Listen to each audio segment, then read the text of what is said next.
Hi, I'm Sherry from Homeschooling on a Wing and a Prayer blog.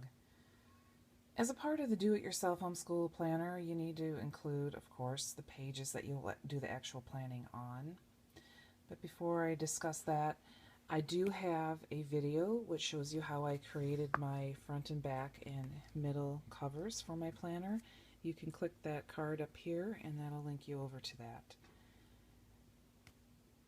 I have not decided on all the pages I want to put in yet.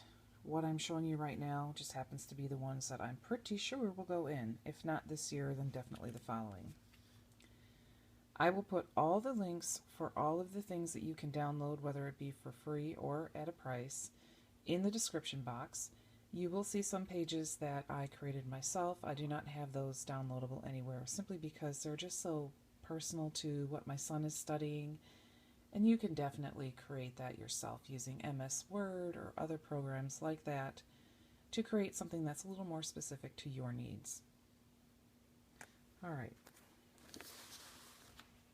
As you can see on this page, there's nothing. This is actual paper that will go in my planner. It's blank on this side and it's blank on the other side as well of the calendar because I haven't simply decided what I'm going to have come first.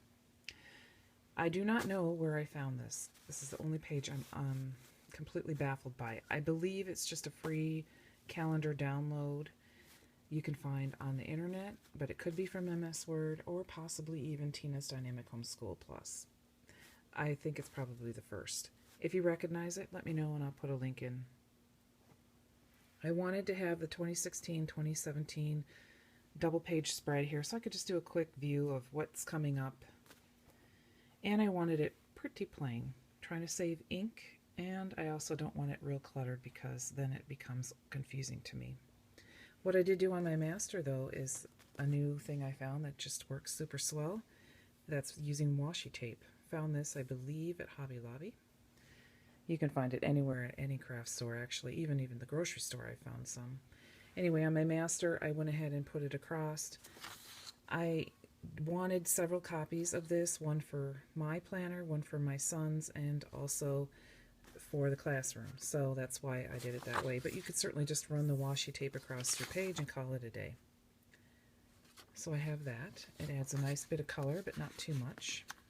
All right. Now this one I had to create myself. There are plenty of Semester at Glances pages out there, but they didn't meet what I wanted specifically. And I don't know if you can hear my cat in the background. I swear to you folks, whenever I start videoing, that thing just goes on a tangent. I don't know. Cat for sale. Cat for sale. Actually, she's free of charge. Somebody come get her. She's driving me nuts. But I digress. All right. Anyway, I have this Semester at a Glance page. The nice thing is I can just circle fall or winter, or I could create one that's spring and summer because a lot of times we do carry over. Right now I just have that one done up. This is my master. I know for next year, both semesters, more than likely these subjects will be covered. But let's pretend like we drop technology for the winter. I could go back in and change that to whatever we're going to cover and then just print a new one. So you have that. I don't know if you guys can hear that, but she's seriously, she's something, folks. Now this is washi tape, and it is so adorable. Look at those books. I found this from Washi Wednesday. I have the link below. It does come from Japan, so if you do order it, it takes a little while to get it. The thing that was so cool about this was you can find Washi Wednesday on Etsy, but if you go to their actual site, I think you can get like a discount code for your first order, and that's what I did, so I hardly paid anything for this. All right, and then just to show you on my masters, and I'll just tuck a little piece over the edge and print as needed.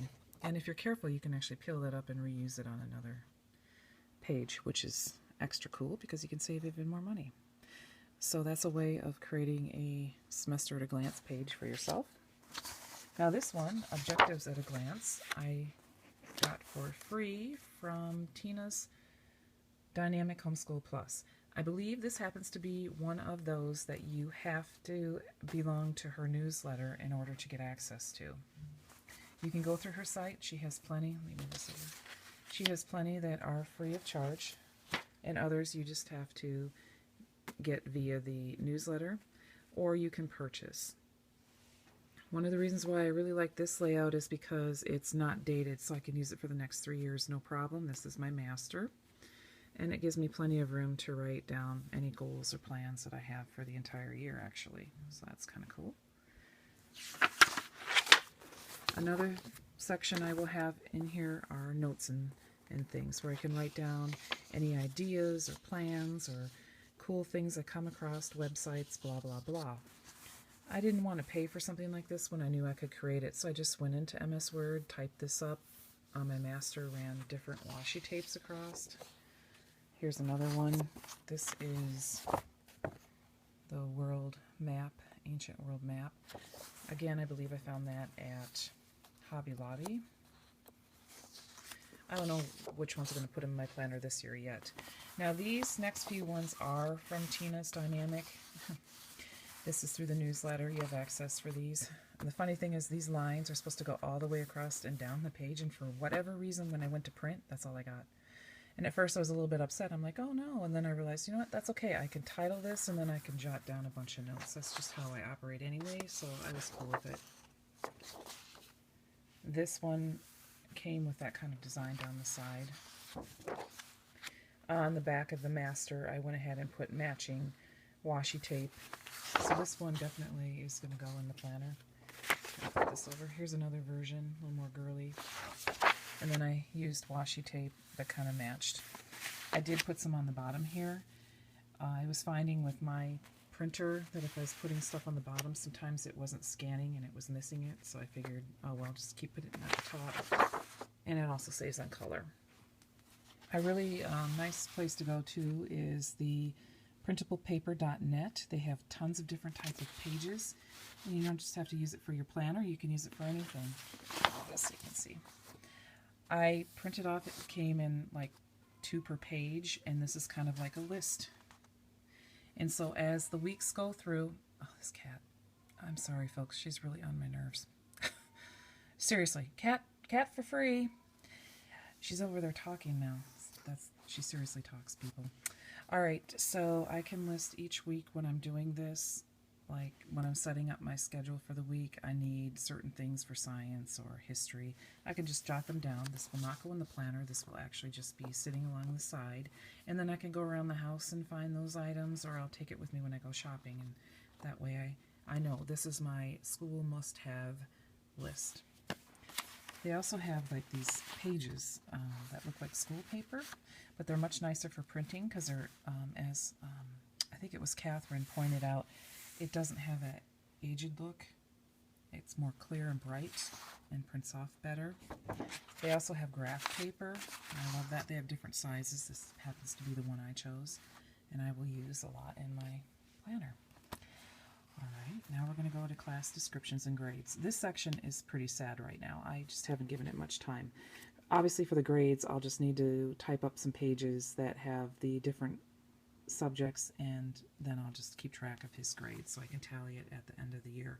Since he is in high school, obviously I'm going to be doing that for his transcript. Others may actually need to do this all the way through depending on your state requirements, so make sure you're up to speed on that, and you can put that in that section as well. One of the things I wanted in here was, well, this may go in this section or the one before, I'm not sure yet, was curriculum must-haves. I will always write like little notes to myself, things, great finds I see through the internet or other blogs or I think of, and then I have all these scraps of paper all over the place and I never can find them, and then I'm always like, wait a minute, what? I even write them in some notebooks and I can't find the notebooks. Go figure. So I want several of these pages per planner just so I can always come back and find them. This one I just typed up, and obviously it's must-haves, meaning these are the things I have to have in order to pull off the full course. Right now, since it's number 4 here we're talking about, I have plenty. I've been doing the homeschooling now for, what, like 22 or 3 official years, something like that. So I have quite a bit of curriculum built up. Not all of it meets his needs, so I do need to come up with some new things, and there are some pretty cool new products out there that I want to give a try, so I will write them down. Again, washi tape. This one I found, I believe, again at Hobby Lobby. Love that store. All right. On the back, I have curriculum wants. And yeah, there's a big difference. The needs are the things you absolutely have to have. The wants are those really cool things you'd like to add in, but they may not be in your budget right now, or maybe those are things you need to really kind of think and pray over. Maybe look for a discounted price because it might be a little bit more spency. So that would be that section there. You don't need them, but it'd be nice to have. And I also have to say, I have been doing this so long, and I can tell you, it takes quite a few years of homeschooling in order to get to this point where you know, for the most part, and trust me, I still do this, I make little boo-boos still, you think, oh yeah, we'll use this, or we have to have this to really make a nice subject matter all-encompassing, and you get the thing, and it sits there and collects dust on the shelf instead of actually being used. So with a few years under your belt, you'll be able to realize what you know you can handle and squeeze into your semester or unit lessons or whatever. And until you get to that point, you may overbuy a little bit. So this might be a good page to have for yourself. Really think about it. Trust me, you can homeschool on a lot less than you think. You don't have to be in competition with the public schools and all that, because a lot of times they have that stuff and the kids never touch it either. So keep that in mind. Your must-haves, your wants, and that's my little soapbox moment. Now, after I printed that up, I found, I'm probably going to slaughter her name here. I think it's Yolantha, but it could be Yolanthe, from homeschoolcreations.net. She has a lot of wonderful downloads for free, some to purchase. Take a look at her site. I found this is the 9th through 12th grade planning download. And what she did, obviously she has a much better program than MS Word. She put together this whole layout, and it goes for each grade, and on the back you can do the course descriptions. So instead of typing them up, I might just write them out. What I'm going to do is, he'll be going into technically 10th grade, but I will have the 9th grade in there, so I know in each year I will have all of these in there. So for the 11th grade, I will have 9th, 10th, and 11th, and the 12th in there because I like to plan ahead. So for this coming year, for the 10th grade, so this is understandable, I'll have this one in there so I know what we did. Then I have the current year. Can you hear her? Seriously? Can you hear that? My daughter won't open up her door and let her in because she's driving her nuts as well.